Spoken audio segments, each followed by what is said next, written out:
සාන්ත අයියෝ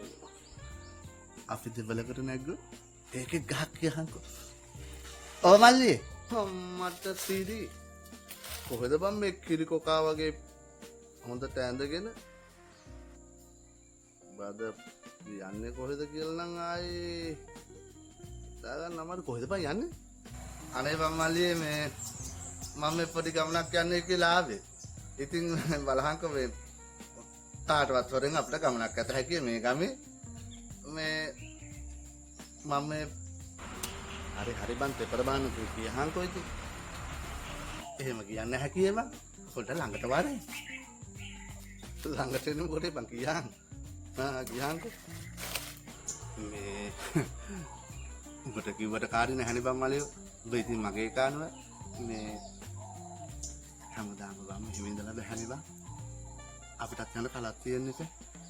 මං අර අරුන් මාමගේ කඩේ ගාලින් දෙද්දි මේ පත්තරේ ඩිංගිත්තක් බල හිටියා මේ වලකම් බං ඔය වට ගියාන්කෝ පත්තරේ දෙවුණා බං මේ ඔන්න බං කොහෙද මන් දන්නේ නැහැ මේ ඇඩ්‍රස් එක මං ගාව ඇති මේ බෑග් එකේ මේ ඒක තිබුණා බං මේ මොකද අවුරුදු 77ක් වයස ඇති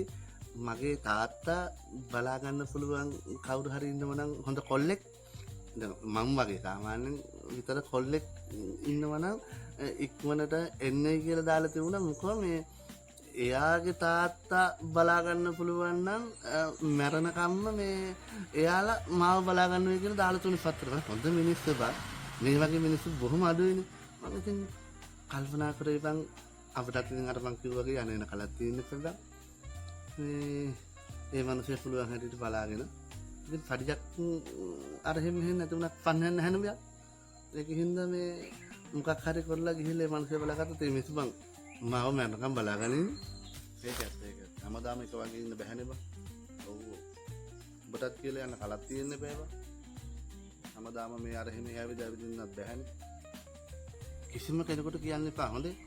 උඹ මගේ කහින්ද මම මේ වචිතරෙන් මට කිව්වේ කොහොම මේ දන්නනේ බං අපේ කට්ටිය ගැටි අපි එහෙට යනකොට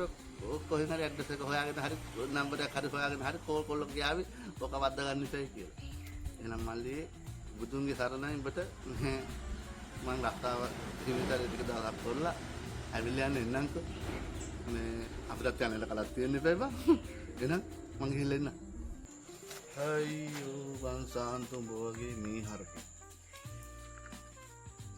උගේ තාත්තා බලා ගන්න බැරි පුතා මැරෙනකන් බෝ බලා ගන්නීද බං කාට කියන්නද මේ